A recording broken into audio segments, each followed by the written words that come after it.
Hello दोस्तों, मैं मोहम्मद मुर्शिद अली खां अपने channel Ajay classes Ghazipur city में आपका स्वागत और अभिनंदन करता हूं।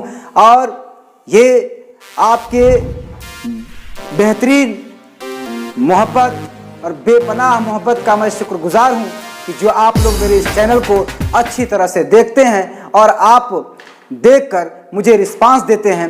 इसके लिए मैं अपने तहे दिल से आपका शुक्रिया अदा करता हूं। प्यारे बच्चों और साथियों, आज मैं अपने चैनल में लेकर आया हूं एक बेहतरीन क्लास, जिस क्लास का नाम है मेडिवल हिस्ट्री। आज मैं आपको पढ़ाऊंगा इतिहास। इतिहास क्या है, किस तरह से जाना जाएगा, इसे किस तरह से पढ़ना है, वह विधि मैं आपको बताऊंगा। निश्चित रूप से आप इंजॉय करेंगे, हिस्ट्री को सीखेंगे। हिस्ट्री कैसे पढ़ा जाता है, ये चीज आपकी तमाम भूली हुई बातें आज आपको याद आ जाएगी, जिस वजह से आपका कंपटीशन क्रैक नहीं होता था, या चाहे जैसे भी हो, मैं वह विधि आपको बताऊंगा। और निश्चित रूप से आज का यह मेरा क्लास मेडिवल हिस्ट्री में जो संतलत काल में आज आपको पढ़ाऊंगा, यह आपके लिए बहुत ही उपयोगी होगा। प्यारे बच्चों, आप मेरे चैनल से जुड़े हैं, इसीलिए मैं आपके तमाम प्रतियोगी परीक्षाओं में ईश्वर से दुआ करता हूं कि आपको निश्चित रूप से सफलता मिले। और यह मेरा जो मिशन है, घर घर एजुकेशन, सबको पढ़ाना और सारे प्रतियोगी परीक्षाओं को तमाम कॉम्प्लिकेटेड क्वेश्चंस को आसान तरीके से आप तक पहुंचाने का जो मेरा ये एक मिशन है, इस मिशन में मैं कामयाब हूं। आप मेरे लिए भी दुआ करें और मेरे चैनल को ज़्यादा से ज़्यादा लाइक करें, शेयर करें, सब्सक्राइब करें। बहुत बहुत शुक्रिया।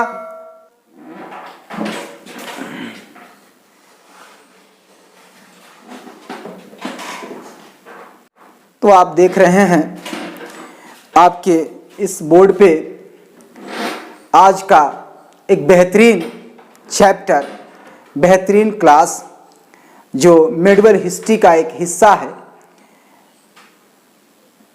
संतलत पीरियड, यानी पूरा संतलत दिल्ली सुल्तान के बारे में मैं आज आपको बताऊंगा कि किस तरह से जो है एंसेंट टाइम के बाद भारत में सुल्तान शासक किस तरह से आए और कैसे कब कब किस शासक ने कितने साल तक, कितने वर्ष तक शासन किया, ये बात मैं आपको अच्छी तरह से बताऊंगा।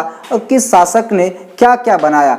बच्चों, आप 6ठी, 7वीं और 8वीं की किताबों में ये बात पढ़े होंगे कि एंसेंट हिस्ट्री के बाद मध्यकालीन इतिहास आता है। और मध्यकालीन इतिहास में आप जो है कि महमूद गजनबी को पढ़े होंगे, फिर उसके बाद मोहम्मद गौरी को पढ़े होंगे, फिर उसके बाद कुतुबुद्दीन ऐबक को, और उसके बाद इल्तुतमिश, उसके बाद रजिया सुल्तान, फिर उसके बाद जो है फिरोज जलालुद्दीन खिलजी, और फिर उसके बाद अलाउद्दीन खिलजी, फिर उसके बाद जो है आप मोहम्मद बिन तुगलक, और फिर उसके बाद जो है आप जो है ये खिज्र खां, ये तमाम, और बहलोल लोदी, इन तमाम सुल्तानों के बारे में आपने पढ़ा होगा। और ये एक ऐसा पीरियड जिस पीरियड में मॉन्यूमेंट्स तो बने, लेकिन इसके पीछे किस तरह से राजा यानी सुल्तान शासन किए, ये भी एक अपने आप में अहम बात है जिसे हमको पढ़ना है। आइए देखिए आज के टॉपिक को जो मैं आपके सामने लेकर आया हूं, द दिल्ली सल्तनत।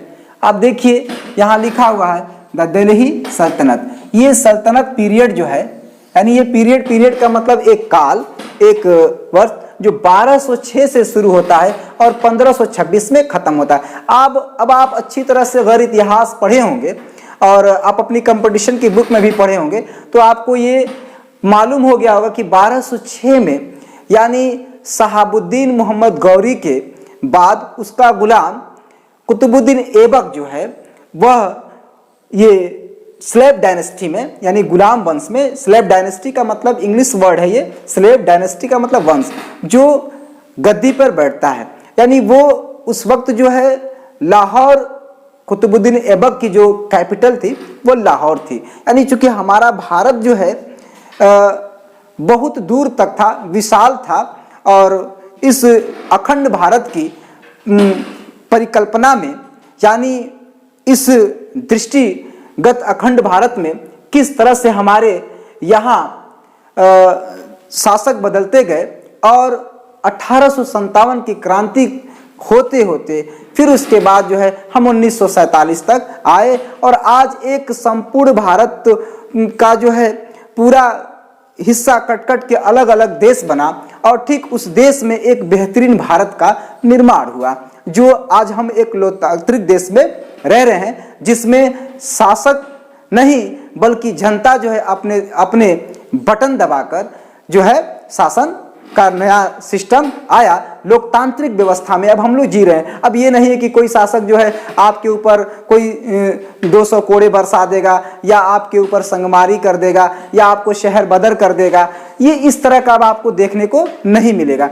अब ये है कि अब थोड़ा सा सिस्टम बदला है। हाँ, न्याय प्रक्रिया जहां तक रहा कि आप पढ़ेंगे संतलत काल में ही न्याय प्रक्रिया भी, अब आप अलाउद्दीन खिलजी को देखिए जो बाजार व्यवस्था में रात को खुद निकला करते थे और अपने शासन व्यवस्था में इस तरह की जो है लूट मार या तमाम तरह की भी जो बाजार में घुसखोरी हो या तमाम और बाकी समस्याएं हैं, तो उस पर उसने नियंत्रण रखा था। अब उनकी शासन व्यवस्था ठीक ठाक थी। अब आप जानेंगे कि 1206 में जब कुतुबुद्दीन ऐबक गद्दी पर आते हैं तो यह गुलाम वंश की स्थापना हुई। अब 1206 से 1290 तक यानी सब मिलाकर 84 इयर्स, देखिए यहां लिखा हुआ है 1206 से लेके 1290, यानी 1206 से लेके 1290 का मतलब 84 इयर्स, यानी टोटल 84 इयर्स तक जो है स्लेव डायनेस्टी चला। अब स्लेव डायनेस्टी में कौन कौन आएगा, ये बच्चों ध्यान से देखिएगा, यह आपके प्रतियोगी परीक्षाओं में बहुत ही उपयोगी बातें हैं कि कभी कभी ऐसा एग्जाम में पूछता है कि गुलाम वंश का पहला शासक कौन था। उसमें आपको ऑप्शन में जो है कुतुबुद्दीन ऐबक भी दिया रहेगा, इल्तुतमिश भी दिया रहेगा और फिर उसके बाद मोहम्मद गौरी भी दिया रहेगा और फिर ये जो है अलाउद्दीन खिलजी भी दिया रहेगा। तो कहीं कंफ्यूजन न हो, इसके लिए हमें जरूरी है कि हम ध्यान से पढ़ें। अब आप समझिए कि स्लेव डायनेस्टी 84 इयर्स शासन किया, 84 साल। यहाँ तो हम लोग आज की व्यवस्था में 5 साल ही कोई रूलर, कोई जो है पार्टी राज कर सकती है। अगर 5 साल से ज्यादा अगर उसका काम अच्छा रहेगा, पब्लिक के लायक काम करेगा जो भी शासन, तो पब्लिक फिर उसको अपने दोबारा जो है ये जो ईवीएम सिस्टम है जो हमारे यहाँ हमारे संविधान में निर्वाचन प्रक्रिया है, उस प्रक्रिया के तहत हम उसको फिर ला देंगे। अगर जनता को प्रिय लगा, जनता के लायक काम हुआ तब ठीक, अगर ऐसा नहीं है तो हम उसको क्या करेंगे, नेगलेक्ट कर देंगे। लेकिन यहाँ नेगलेक्ट करने की बात नहीं थी, यहाँ तो ये है कि एक शासक के बाद एक सुल्तान के बाद दूसरा सुल्तान आएगा, निश्चित रूप से आएगा। अब वो चाहे शासन तलवार से आ जाए, चाहे वो जो है जोर जबरदस्ती आ जाए, चाहे वो एक षड्यंत्र के माध्यम से आ जाए, उस वक्त का शासन करने का प्रक्रिया यह था। अब जैसे आप समझ लीजिए खिलजी, अलाउद्दीन खिलजी ने अपने चचा जो है जलालुद्दीन खिलजी का जो है हत्या कर दिया था। अब इल्तुतमिश को ही देख लीजिए, इल्तुतमिश ने कुतुबुद्दीन ऐबक के लड़के को ही हत्या कर दिया था। चूंकि इल्तुतमिश कुतुबुद्दीन ऐबक का दामाद थे, यानी सन इन लॉ थे, उसके बावजूद भी ये सब क्या है, ये शासन करने का एक फोर्स, यानी एक फोर्सबली जो है तरीका था उस वक्त का कि शासक रहकर जो है जो कार्य किया जा सकता है, इसमें उनका विश्वास था। लेकिन अब धीरे धीरे दुनिया में इन तमाम शासन करने के तरीके पे जो है कि एक बड़ी डिस्कस हुई और तब धीरे धीरे दुनिया का पहला लोकतांत्रिक देश जो है अमेरिका बना। तो अब ये जानना हमारे लिए जरूरी है कि 84 साल के अंदर गुलाम वंश में कौन कौन शासक थे। तो आप समझिए कुतुबुद्दीन ऐबक पहला था। कौन था पहला? कुतुबुद्दीन ऐबक। उसके बाद इल्तुतमिश, उसके बाद इल्तुतमिश की लड़की रजिया सुल्ताना, और लास्ट जो शासक था गुलाम वंश का वो गयासुद्दीन बलबन थे। अब समझ लीजिए इस तरह से पहले कुतुबुद्दीन ऐबक आए, उसके बाद जो है इल्तुतमिश, उसके बाद रजिया सुल्तान, फिर उसके बाद गयासुद्दीन बलबन। अब मैं जब कुतुबुद्दीन ऐबक को पूरी तरह से पढ़ाऊंगा तो आप निश्चित रूप से आपको मैं बताऊंगा कि कुतुबुद्दीन, परीक्षा में आपसे पूछा भी जाएगा कि कुतुबुद्दीन ऐबक ने क्या निर्माण कराया, किसकी नींव रखा। तो आप समझ लीजिए दिल्ली का जो कुतुब मीनार है, जिसका नींव यानी जिसको ये कुतुबुद्दीन ऐबक, फिर उसके बाद जो है 2.5 दिन का झोपड़ा कुतुल मस्जिद का निर्माण इसी ने कराया था। फिर जो है कि इक्ता प्रणाली जो है कुतुबुद्दीन ऐबक के टाइम में ही हुआ था। तुर्क-ए-चहलगानी यानी 40 सरदारों का जो है एक ग्रुप जो निर्माण कराया था वो कुतुबुद्दीन ऐबक ने ही कराया था। शासन प्रक्रिया को मजबूत ढंग से चलाने का जो व्यवस्था था वो कुतुबुद्दीन ऐबक का, ये इक्ता प्रणाली, तुर्क-ए-चहलगान, और ये फिर उसके बाद उसने जो है जो अपने टाइम में शासन व्यवस्था को मजबूत किया। ठीक ये भी जानना जरूरी है हमारे लिए, कभी कभी एग्जाम में हमसे पूछता भी है कि किस गुलाम शासक का यानी किस सुल्तान का मौत जो है पोलो खेलते समय हो गया, तो आप जवाब दीजिएगा कुतुबुद्दीन ऐबक। अब कुतुबुद्दीन ऐबक के बाद इल्तुतमिश जो है किस तरह से जो है आते हैं और वो फिर शासन व्यवस्था को कैसे चलाते हैं, और रजिया सुल्तान, ये बहुत ही इंपॉर्टेंट क्वेश्चन इस पर बनता है कि प्रथम महिला शासिका, ये भारत के मेडिवल हिस्ट्री के इतिहास में सबसे बड़ा एक क्वेश्चन है कि प्रथम महिला शासिका कौन थी। अक्सर करके जो ये बात पूछी जाती है तो रजिया सुल्तान, यानी महिलाओं को सत्ता के नजदीक गद्दी के ऊपर हावी होना और जो है पुरुषों के माफिक जो है अच्छी तरह से शासन व्यवस्था चलाना, ये अपने आप में काबिल तारीफ है। और ये तारीखी यही इतिहास है जो मुझे जानना है कि रजिया सुल्तान ने ये बता दिया आने वाली तमाम महिलाओं के लिए कि आप अगर घर के अंदर किचन में हो तो निश्चित रूप से जो है आप शासक भी यानी बन सकते हो। यह प्रेरणा रजिया सुल्तान से मिलता है। ठीक उसी प्रकार से लास्ट में गयासुद्दीन बलबन जो सत्ता पे हावी होता है। तो प्यारे बच्चों, मैं इन 4 शासकों को जो है बहुत ही अच्छी तरह से बताऊंगा और इनके द्वारा किए गए शासन व्यवस्था में परिवर्तन और मॉन्यूमेंट्स का निर्माण, इन्होंने क्या क्या किया, इनके शासन में क्या क्या हुआ, ये सारी व्यवस्थाएं जो है मैं अपने नेक्स्ट वीडियो में जो है दूंगा और एक पीडीएफ भी दूंगा, ताकि मेरा एक लक्ष्य है कि कोई भी स्टूडेंट जो है कंपटीशन में इस मेडिवल हिस्ट्री से संतलत पीरियड से अगर आ जाए तो आपसे वह क्वेश्चन छूटे नहीं। अब आइए बच्चों, मैं आपको बताता हूं खिलजी डायनेस्टी अभी हाल ही में जो है आपने ये एक फिल्म बनी थी पद्मावत, जो मलिक मोहम्मद जायसी के द्वारा लिखा गया था, जिसमें जो है अलाउद्दीन खिलजी के रोल में और पद्मावत के रोल में आपने हीरो जो है हीरोइन ये अब देखा तो सोना ये तो आपने बहुत वो फिल्म जो विवादित हुई तो फिर उसमें कुछ कट करके दर्शकों को दिखाया गया। तो मेरे कहने का मतलब है कि खिलजी वंश 1290 से लेकर 1320 तक चला, यानी 13 इयर्स, 30 साल तक। आप समझिए इस बात को कि कोई 84 ईयर शासन करता है, 84 साल शासन करता है गुलाम वंश, तो 30 साल जो है खिलजी डायनेस्टी शासन करता है। इसका मतलब यह है कि अलाउद्दीन खिलजी के बाद कोई मजबूत शासक नहीं आया, वरना यह पीरियड भी आपको ज़्यादा दिखता।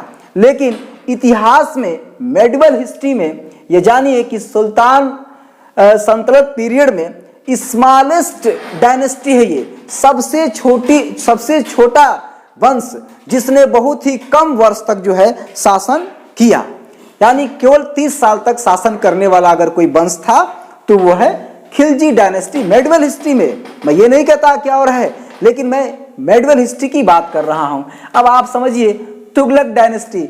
बच्चे जब हम छोटे थे तो हम लोग क्लास में जब गए थे तो दिल्ली से दौलताबाद और ये राजधानी परिवर्तन, दोआब क्षेत्र वाला जो कहानी, ये हम लोगों ने तुगलक, मोहम्मद बिन तुगलक की कहानी जब पढ़ा तो हमें मज़ा ये आया कि ये कैसा शासक है जो कभी अपनी राजधानी को कहीं और ले जाता है, कभी कहीं और, हर जगह वो जो है अपने सेंस से तो काम करता है लेकिन विफल होता है। इसीलिए इतिहास में, ये मध्यकालीन इतिहास में इसे सनकी, पागल, इस तरह का जो है शासक कहा जाता है। किसको कहा जाता है? मोहम्मद बिन। तो इस पे क्वेश्चन भी बनता है कि जो है कि कौन सा शासक जो है, यानी मोहम्मद बिन तुगलक, तुगलक वंश का पहला शासक कौन था?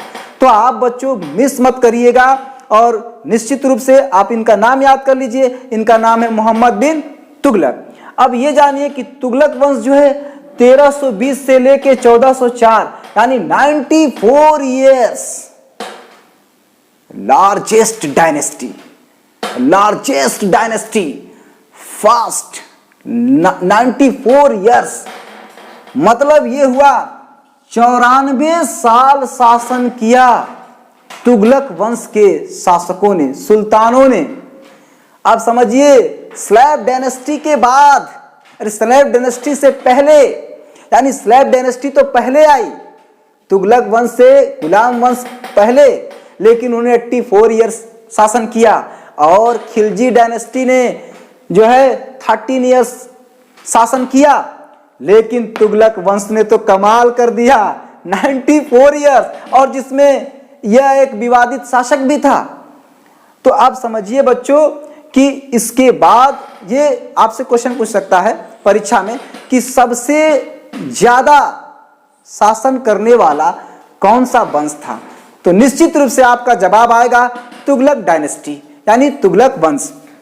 बच्चों उसके बाद सैयद डायनेस्टी जो है, यानी सैयद वंश 1404 से लेके 1451 तक, यानी 37 ईयर्स जो है ये शासन चला। किसका चला? सैयद डायनेस्टी का बारे में भी पढ़ाऊंगा।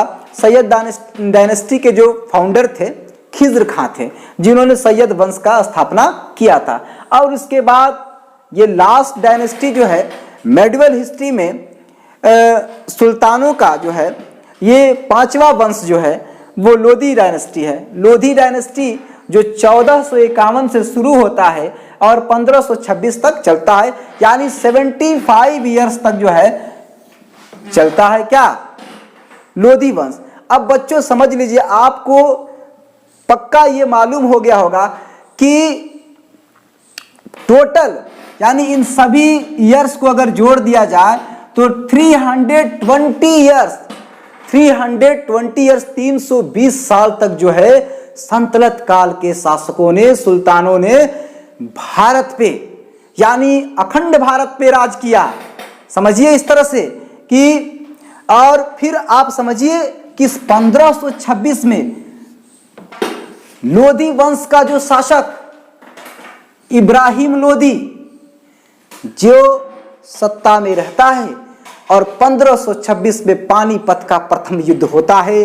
उस प्रथम युद्ध में बाबर उसके सामने और बाबर के सामने इब्राहिम लोधी, और वहीं पर एक इतिहास परिवर्तन होता है, एक पीरियड की समाप्ति होती है और दूसरा पीरियड जो है जन्म ले लेता है, जिस पीरियड का नाम रहता है मुगल वंश। क्या नाम रहता है? मुगल वंश। बच्चों ये हमारे लिए जानना जरूरी है कि किस तरह से जो है माता देवकी के 8वें पुत्र का बचना और फिर उसके बाद कंस का विनाश होना। दिस इज द हिस्ट्री, ये इतिहास है। इतिहास को जानना जरूरी है। ये आपकी थोड़ी सी चूक एक इतिहास में लिख जाएगा कि आपके असफलता का और सफलता का कारण क्या था। What is the region between success and failure. अगर आप अपने चूक पे, अपनी कमजोरी पे सही से कार्य करेंगे तो निश्चित रूप से जो है आप हावी रहेंगे। अगर आपसे चूक होगी तो निश्चित रूप से जो है आपके बाद आपका इतिहास बदल दिया जाएगा, आप परिवर्तन की दिशा में जाएंगे। अब जानिए कि लोधी डायनेस्टी के कौन कौन शासक हैं। पहला शासक बहलोल लोदी, दूसरा सिकंदर लोदी और तीसरा इब्राहिम लोदी। प्यारे बच्चों, तो मैं ये बता रहा था कि दिल्ली सुल्तान में यानी सल्तनत पीरियड में सुल्तान का लक़ब यानी पहला सुल्तान, जो सुल्तान जिसे कहा जाता है, सबसे पहले सुल्तान किसको कहा गया, ये दैट इज द क्वेश्चन। कि सबसे पहले मेडिवल हिस्ट्री में यानी दिल्ली सुल्तान में उस पीरियड में सुल्तान का लक़ब खिताब किसे दिया गया। तो प्यारे बच्चों, वह खिताब महमूद गजनी को दिया गया, मोहम्मद गजनी को दिया गया। अब मोहम्मद गजनबी जो है, आप जानिए कि हमारे मुल्क में सिंध प्रांत पे जो है अरबों का आक्रमण होता है और वह 712 के आसपास में जो है वह आक्रमण मोहम्मद बिन कासिम, ये याद नाम के फर्स्ट मुस्लिम इन्वेंशन यानी कैप्चर, अटैकर, ये सब कह सकते हैं। यह जो है इन्होंने सिंध पर पहले आक्रमण किया और उस समय सिंध प्रांत का राजा जो है राजा दाहिर थे। राजा दाहिर को उसने परास्त किया। परास्त करने के बाद वो पहला आक्रमण था मुस्लिमों का, जो मोहम्मद बिन कासिम के द्वारा किया गया। अब उसके बाद जो है बच्चों 932 में यानी 932 में जो है अल्पगीन का जो है एक तुर्क सरदार था, जो गजनी, एक गजनी जगह है, तो उस जगह का जो है वह तुर्क सरदार उस साम्राज्य का जो है शासक बना। और अल्पगीन के बाद जो है उसका दामाद, जो गुलाम दामाद था, जिसका नाम था सुबतगीन, देखिए यहां लिखा हुआ है सुबतगीन, जो 977 में गजनी के साम्राज्य का जो है शासक बनता है। और ठीक इस सुबतगीन का ही बच्चा, यानी फिर इतिहास परिवर्तन होता है और हावी होता है।